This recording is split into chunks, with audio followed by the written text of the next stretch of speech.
My name is Charles. I'm just an average office worker in my 30s, toiling away in the daily grind of commuting between home and work. Aging and getting tired seems inevitable, but one of the main causes of my fatigue is the influence of my boss, Mrs. Wilson. Mrs. Wilson is competent, beautiful, and looks like a model.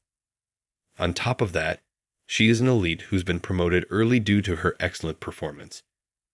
She's so perfect that people often joke that God must have mistakenly packed all the talent into one person when he created her. However, for some reason, she's tough on me. Charles, there was another error in your paperwork. I'm sorry. I'm not looking for an apology. I want to know why you made a mistake. Listen carefully to what people say. Because I often make mistakes, I frequently get scolded by Mrs. Wilson like this. That kind of thing puts extra pressure on me to avoid making mistakes, and as a result, I'm exhausted. It's always so relaxing here. I say, taking a seat on a bench in a park. The park is close to my office, but there are not many people because there are homeless people. That's why I often take breaks here. It's my hidden retreat. Well, let's see how much I can get done today. After finishing my sandwich quickly, I took out some yarn from my bag. People might say it's feminine, but I've always enjoyed crafting. That's why I'm silently knitting here as a way to relieve stress. There's another reason I choose to knit here. Back again today, Charles. Hello, Joe. When I'm knitting, an old homeless man comes to sit next to me. This man is Joe. He's a friendly guy and a good conversation partner for me. People tend to shun him because he's homeless, but Joe doesn't mock me for knitting or call me feminine. He always listens to my stories. I started talking with Joe a few months ago. At that time, I was dumped by my girlfriend. I wanted to marry her. We had been together for 3 years. But one day, she suddenly disappeared, calling me effeminate and disgusting. She had moved out and left me, which made me so desperate. Even though we dated for 3 years, the way she treated me was unbelievable. The woolen hat I knitted for her, I couldn't give it to her. Honestly, I thought about throwing it away. That's when Joe started talking to me. Are you really going to throw that away? Yeah, but would you like to use it? I planned to give it to my girlfriend, but I don't need it anymore. I must have had a devastated look on my face at that time. Joe listened to me compassionately. This encounter became the starting point, and Joe and I began to chat frequently in this park. He still treasures the hat I gave him at that time. He's a truly kind person. You seem even more passionate today. Yeah, you know what? I made a mistake again today. During the brief lunch break, talking to this old homeless man is my way of relaxing. Joe listens to my stories with interest, and I enjoy our time. But the fun time always ends quickly. Well, I'll be back. Don't make a mistake next time.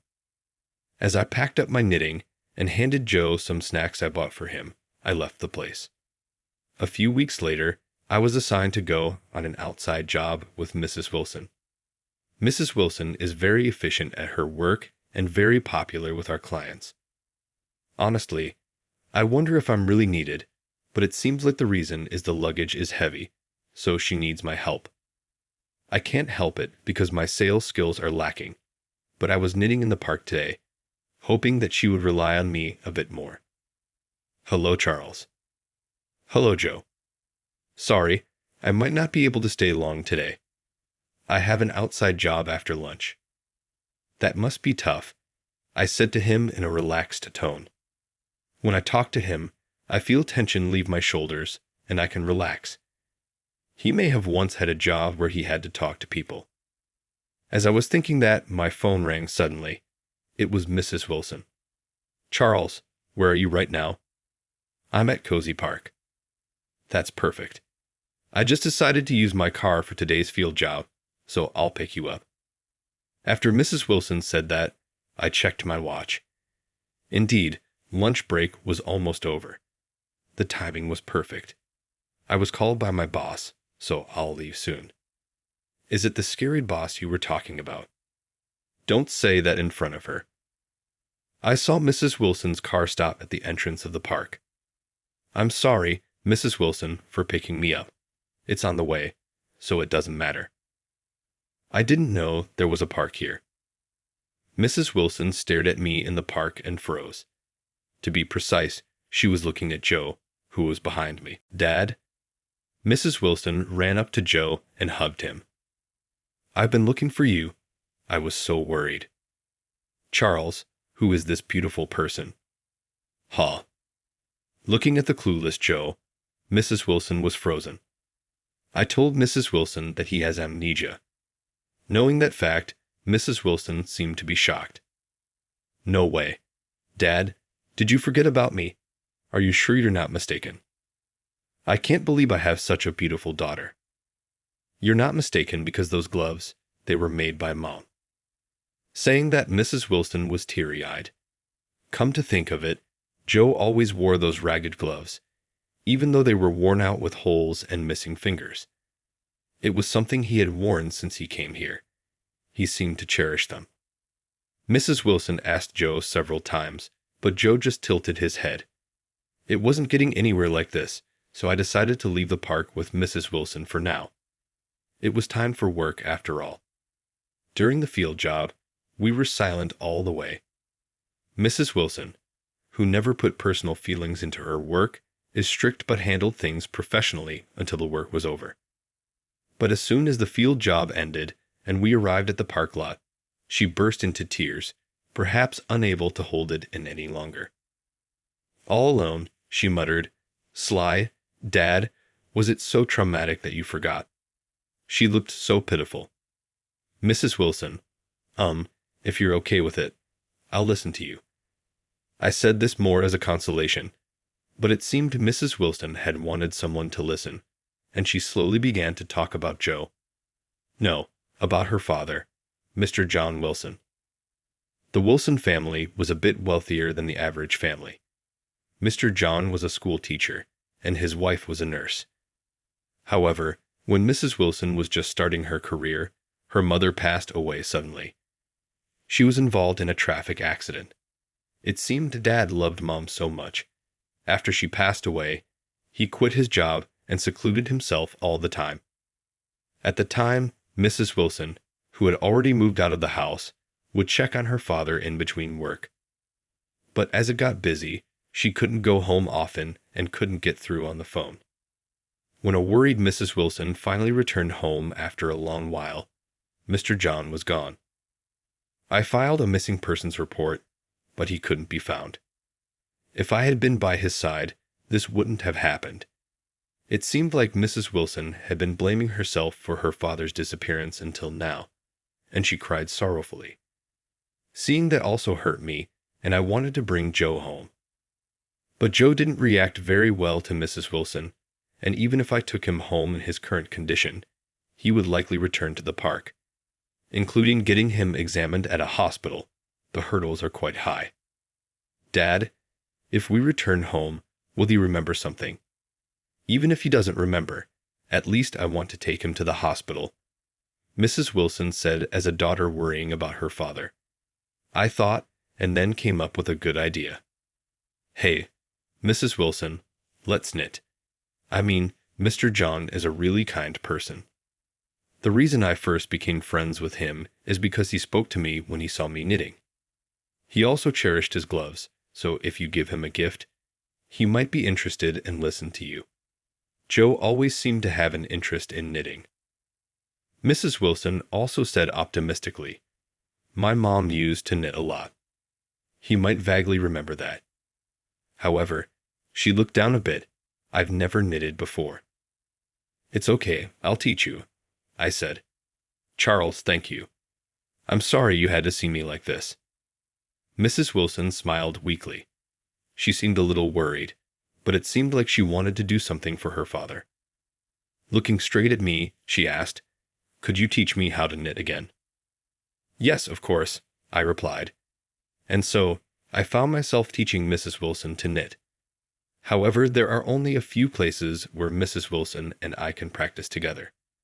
We can't go to her house, so we decided to knit in the car. Could you take that thread like this? I instructed.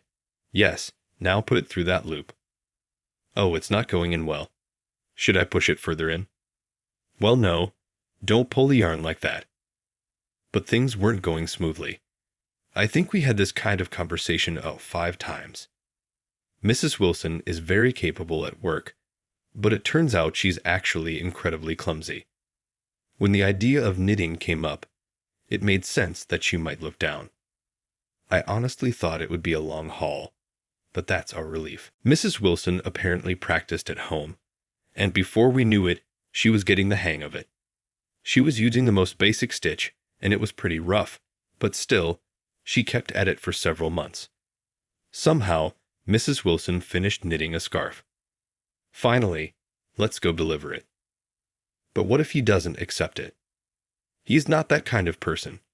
Come on, I wanted to show Joe the scarf that Mrs. Wilson worked so hard to make. So, I took her hand and headed to the park. I used to come to the park quite often, but this was Mrs. Wilson's first time since that day.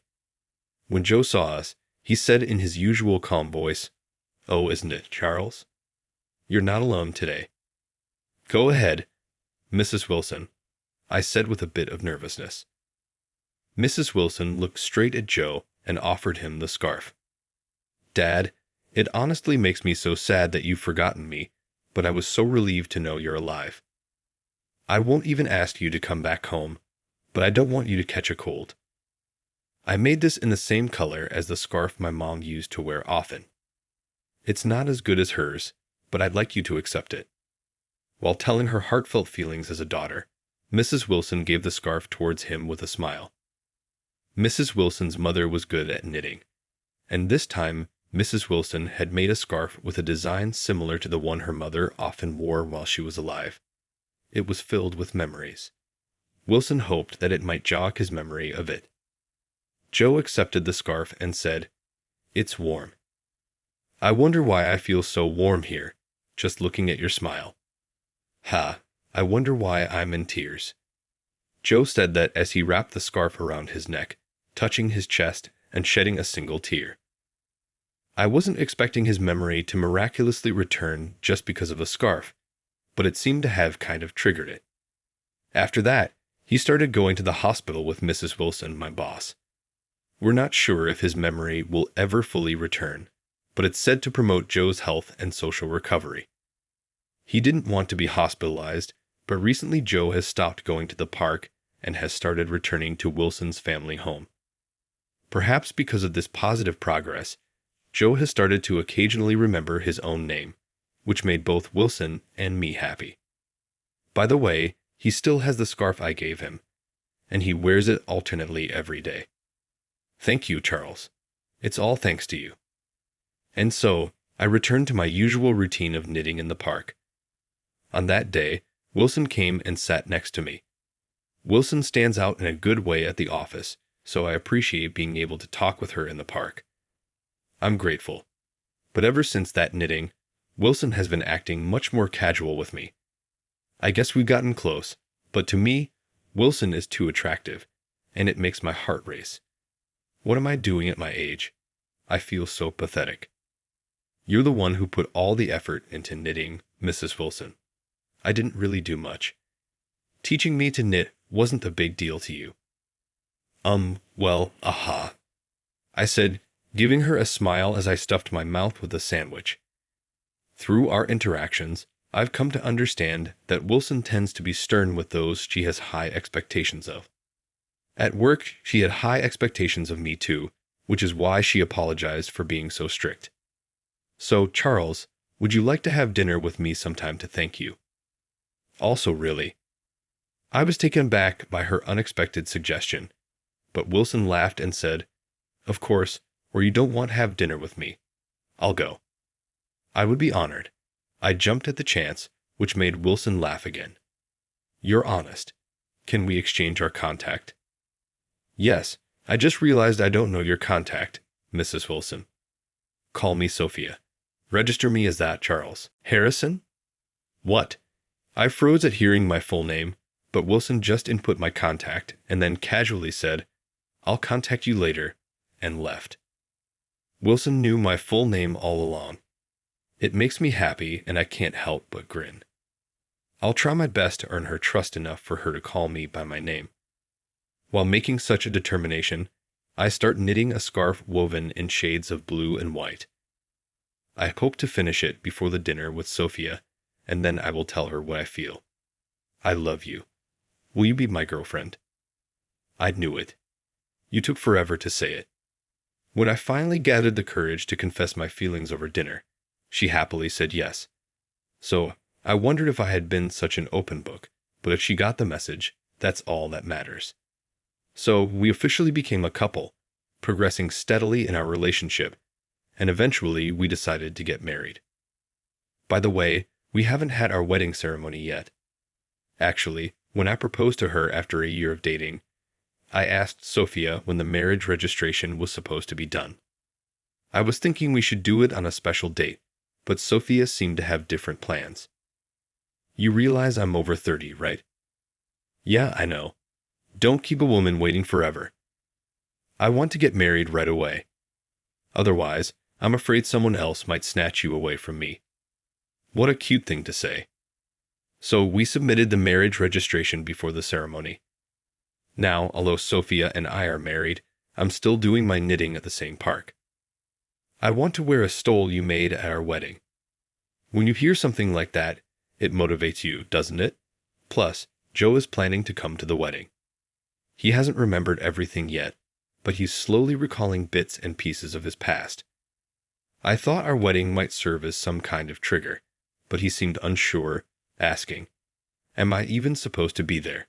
with an anxious look on his face. So Joe worries. I'm planning to gift him something I've knitted too. According to him, the things we've knitted have been like good luck charms to him and have been really reassuring. What color should I go for?